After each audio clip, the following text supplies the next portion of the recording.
मैं अपने 2 भाइयों की मौत देख चुकी हूँ। पहले भाई की मौत 2003 में हुई और दूसरे की 2006 में। जब मैंने अपने दूसरे भाई को मुर्दा हालत में देखा तो वो बिल्कुल जिंदा लग रहा था और मैंने सोचा कि ऐसा कौन सा प्रोफेशन होगा जिसके जरिए हम मुर्दा इंसान को जिंदा जैसा बना सकते हैं, और इस तरह मैंने मॉर्चरी साइंस का इंतखाब किया। वाशिंगटन डीसी से ताल्लुक रखने वाली सबरीना मैटिक्स University of District of Columbia के कम्युनिटी कॉलेज में मॉर्चुअरी साइंस की तालिबा हैं। ये एक पूरी साइंस है, पूरी टेक्निक्स हम सिखाते हैं स्टूडेंट्स को, how to preserve the body, beautify the body और bury the body in a nice peaceful manner.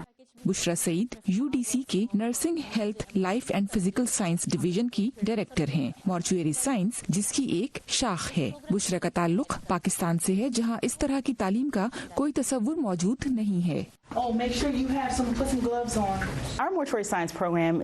Mortuary science पढ़ने के लिए तालिबे इल्मों का एक तो साइंस की तरफ रुझान लाजमी है, क्योंकि मुर्दों के जिस्म में मसाले और खुशबुएं भरने का अमल एक साइंस है। इसके अलावा तालिबे इल्मों के अंदर हमदर्दी भी होनी चाहिए ताकि वो उन फैमिलीज को सहारा दे सके जो अपने किसी प्यारे को खोकर एक मुश्किल वक्त से गुजर रही है।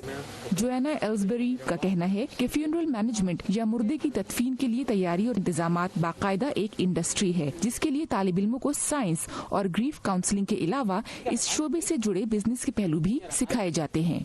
US bureau of labour statistics की मई 2017 में जारी हुई एक रिपोर्ट के मुताबिक फ्यूनरल सर्विस मैनेजर्स सालाना औसतन $78,000 तक कमाते हैं और साल 2026 तक इस शोबे में मुलाजमतों में 5% तक इजाफा होने की उम्मीद है।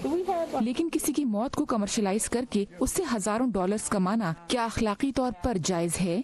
हम इस एंगल से देख सकते हैं, जिसका रिश्तेदार फौत हुआ है वो ये चाहेगा कि मेरा रिश्तेदार फौत होने के टाइम पे खूबसूरत लगे, पीसफुल हो, कम से कम उसको तकलीफ हो डिकम्पोजिशन में। वो ये चाहेगा कि उसकी बॉडी अच्छी तरीके से प्रिजर्व होनी चाहिए।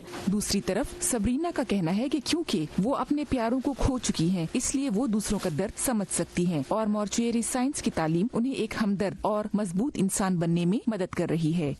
सहर Majid, voice of America, Washington.